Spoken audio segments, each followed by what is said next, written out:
Belgium's biggest World Cup threat is not that they are still the golden generation. It is that they are no longer trapped by it.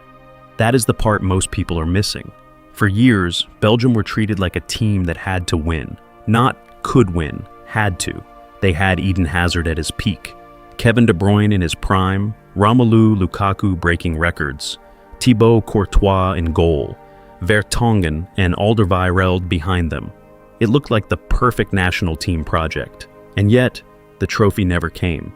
They finished third at the 2018 World Cup, the greatest World Cup finish in Belgium's history. But even that success carried a strange pain, because it felt like proof that they were close enough to win it all, and still not close enough to actually do it. Then came the decline.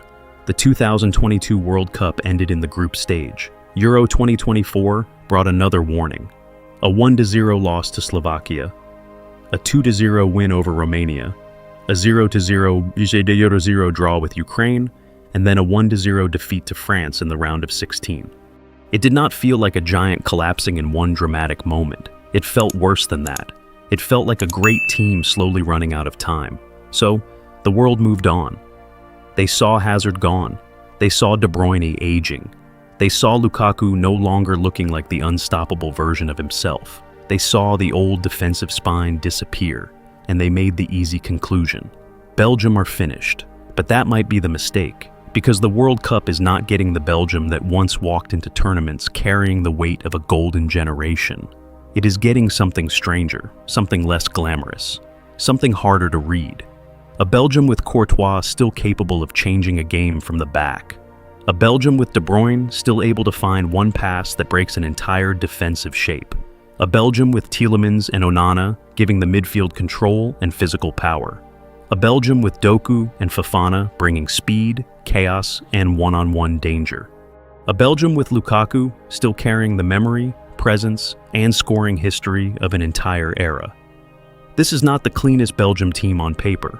That is exactly why it is dangerous. Because the old Belgium was expected to dominate. This Belgium can attack from the shadows. The old Belgium was judged against destiny. This Belgium can play with something the golden generation almost never had: freedom. And that is the uncomfortable truth. Belgium's problem was never just talent. Belgium's problem was the pressure of being told their talent had to become history. Now that pressure has changed. Rudy Garcia did not take over a normal rebuild when he became Belgium's coach in January 2025. He took over a national team caught between two worlds, one generation trying to survive its final act, and another trying to prove that Belgium's story did not end with 2018. And after qualifying for the 2026 World Cup unbeaten, Belgium are no longer just a fading name from the past. They are a warning. The scary part is not that Belgium are rebuilding. The scary part is that the rebuild may have removed the one thing that destroyed them: expectation. But to understand why the world is misreading Belgium again, you have to look at the misunderstanding that started after Euro 2024. The mistake was not that people doubted Belgium. The mistake was that they doubted the wrong thing. After Euro 2024, the easy story was that Belgium's window had closed, and on the surface it made sense. The names that once made the country feel terrifying were either gone, aging, or no longer carrying the same aura. Eden Hazard was no longer there. De Bruyne was no longer the young engine of Europe. Lukaku was still Belgium's all-time scoring symbol, but not the same unstoppable force people remembered from his peak. The old defensive spine was gone. So, the football world looked at Belgium and saw an ending, but they missed the reset. They saw Hazard gone, but they missed Doku rising. They saw De Bruyne aging, but they missed Belgium becoming faster around him. They saw Vertonghen and Alderweireld disappear, but they missed Courtois returning as the last great security blanket. They saw a team that no longer looked like 2018, but they missed the real point. Belgium were never going to become 2018 again, and maybe they were not supposed to. The old Belgium was built on star power so bright that every tournament became a referendum on legacy. Every match felt like a test of whether this generation would finally justify the hype. That kind of pressure changes a team. It makes every missed chance feel heavier, every narrow win feel suspicious, every defeat feel like an indictment. This new Belgium is different. It is not cleaner. It is not more famous. It is not more decorated. but it has layers the old conversation keeps ignoring. De Bruyne no longer has to be the entire creative system. Doku can break a defensive shape with one isolation. Tielemans and Onana can give Belgium control and physical balance in midfield. Lukaku, if his body allows it, still gives them a box presence very few defenders enjoy dealing with. And Courtois gives them something every tournament team needs: a goalkeeper who can turn panic into survival. That is why dismissing Belgium is dangerous. Because the world did not stop fearing Belgium because Belgium became harmless. It stopped fearing Belgium because it was still looking for the old version. And that old version did not disappear in one night. It started cracking at the exact moment Belgium came closest to becoming immortal. And that old version started cracking when Belgium looked closest to greatness. The origin of this Belgium problem is not failure in the usual sense. It is not a small nation that never had the players. It is not a team that never had the moment. It is the opposite. Belgium had the players. Belgium had the moment. Belgium had the world's attention. That is what made the wound deeper. At the 2018 World Cup, Belgium were not just talented. They looked complete. Eden Hazard was still one of the most dangerous players in the world. Kevin De Bruyne gave them imagination and control.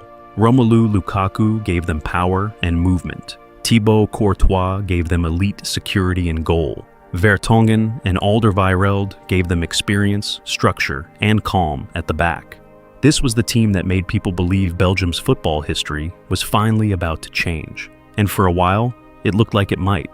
Against Japan in the round of 16, Belgium went down 2-0 and stood on the edge of another painful tournament story. Then they came back. 3 goals. One of the most dramatic knockout comebacks in modern World Cup memory. A 3-2 win that felt less like survival and more like destiny.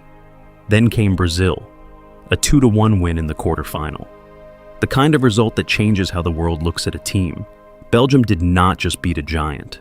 They played with courage, speed, and tactical clarity.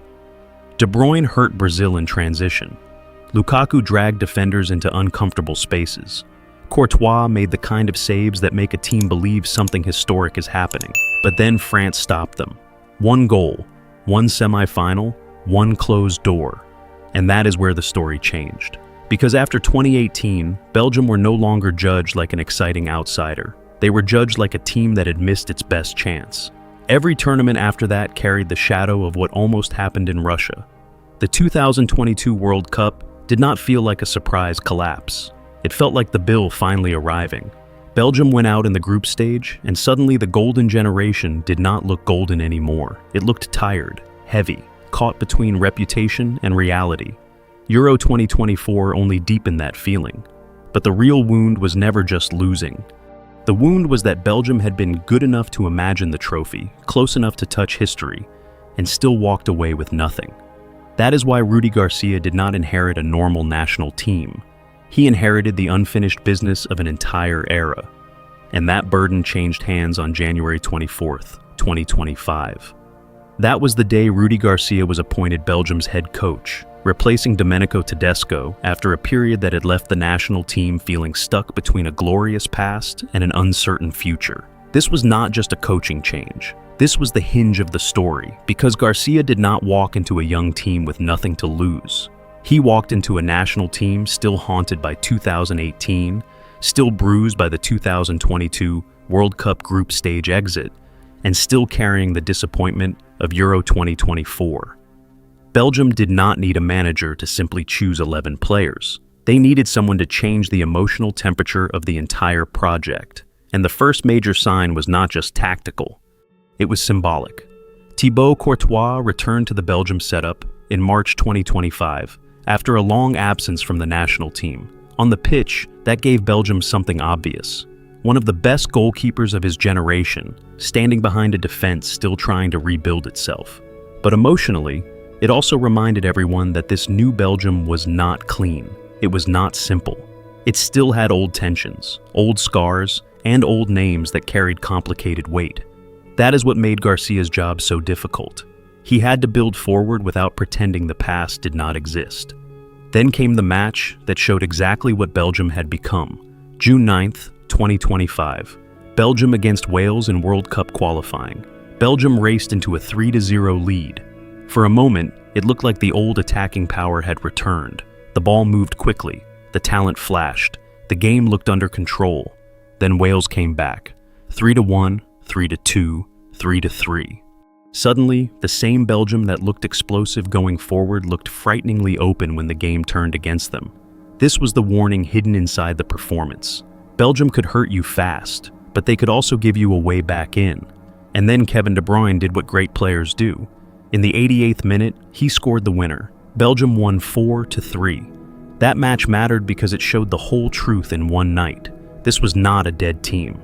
This was not a finished generation. But it was not a safe team either. It was brilliant and vulnerable, dangerous and unstable, rebuilding and still relying on old heroes. And if one game could reveal the problem, the qualifying campaign was about to turn it into a pattern.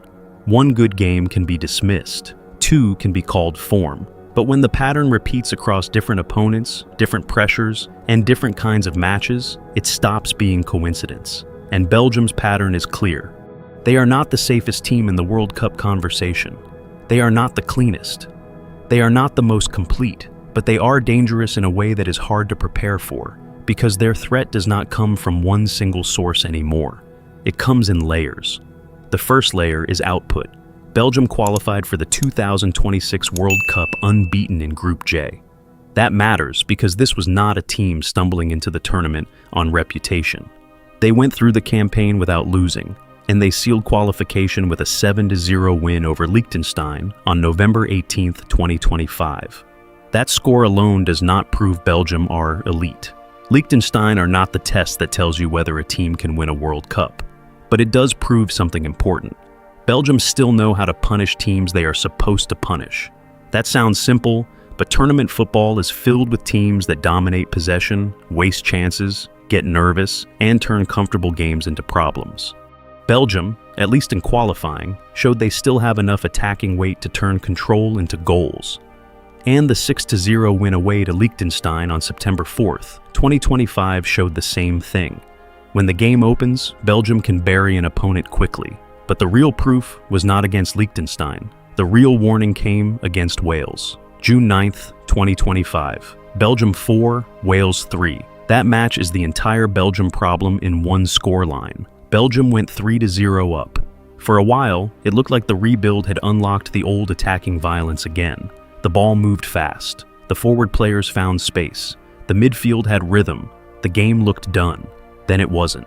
Wales came back to 3-3, and suddenly Belgium's strength and weakness were standing in the same frame.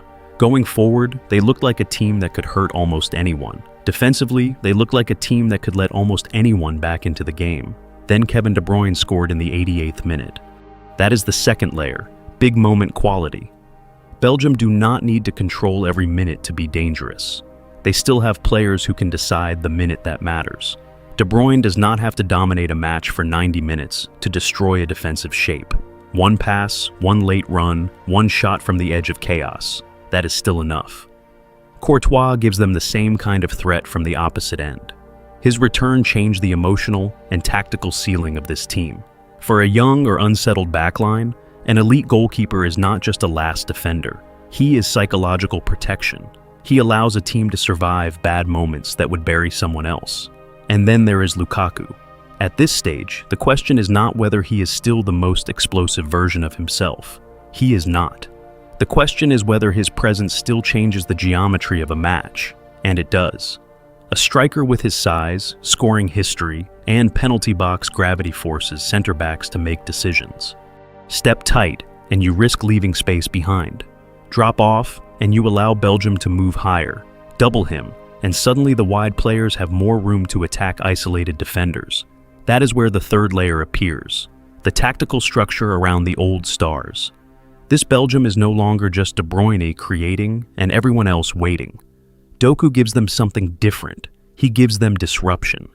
When he receives wide, the opponent cannot defend him casually. Fullbacks need help. Midfielders shift across. The entire defensive block leans toward his side. And when a block leans, space opens somewhere else. That is where Tielemans matters. He can slow the game down, switch the ball, arrive around the box, and threaten from distance or set pieces. Onana gives Belgium the physical base beside him. the legs, duels, and defensive coverage that allow the more creative players to stay higher. So, Belgium's danger is not just star power, it is the combination, wide chaos. Central control, veteran decision-making, goalkeeping security, penalty box presence. But every strength has a shadow. When Belgium lose the ball with their wide players high, the spaces behind them can become dangerous. When the midfield gets stretched, the defense can be exposed before it is organized. When the game turns emotional, like it did against Wales, Belgium can look less like a controlled machine and more like a team surviving a storm it helped create. That is why they are such a serious World Cup problem. Their attack makes them a threat. Their defense makes them a gamble. And those are often the teams opponents hate facing most. Not because they are perfect, but because they can drag a clean game into something chaotic, emotional, and impossible to manage. Belgium are not built to win every match beautifully. They are built to make every opponent uncomfortable. But the deeper cost of that identity is still waiting underneath the tactics. Because this is not just about goals, systems, or qualifying results. It is about an old generation trying to leave without disappearing, and a new generation trying to rise without being crushed by the ghosts behind them. And that is the human cost behind this Belgium story. It is not just tactics. It is not just qualification. It is not just another team trying to make noise at a World Cup. It is a generation trying to leave the stage without feeling like it wasted its greatest chance. De Bruyne is no longer carrying Belgium as the young genius who made everything possible. He is carrying something heavier now, the responsibility of one final chapter. Courtois returned not just as a goalkeeper, but as a complicated symbol of security, tension, and unfinished business. Lukaku remains Belgium's all-time scoring figure. But every tournament now asks the same uncomfortable question. How much of the old power is still there when the body is no longer at its peak? And behind them, the younger players are not walking into an empty shirt. They are walking into a shadow. Doku, Fofana, Onana, De Bast, De Kuiper. They are not only trying to win games. They are trying to prove Belgium did not end when Hazard left, when the 2018 team aged, when the world stopped treating them like a favorite. That is where the misunderstanding returns. People saw the golden generation fading, and they thought of the danger faded with it, but they missed the deeper truth. Belgium were never dangerous only because they had famous names. They were dangerous because they had enough individual quality to change matches in moments. And now, with less noise around them, less expectation crushing every touch, and a younger wave playing with more freedom, that danger has not disappeared. It has changed shape. This is not the perfect team. It is not the cleanest team. It is not the team with the least risk. But World Cups are not always decided by perfection. They are decided by who survives pressure, who punishes mistakes, and who still has players capable of turning one moment into a national memory. Belgium are not the golden generation anymore. They are something more dangerous. A wounded team with just enough talent, just enough memory, and just enough freedom to ruin somebody's World Cup. And if Belgium are the team nobody wants to respect too much, there is another World Cup giant facing the opposite problem. Too much respect, too much pressure, and one superstar carrying a nation that may no longer be built to protect him. So, what do you think? Are Belgium a real 2026 World Cup dark horse? Or are we overrating the final echo of a golden generation that waited too long?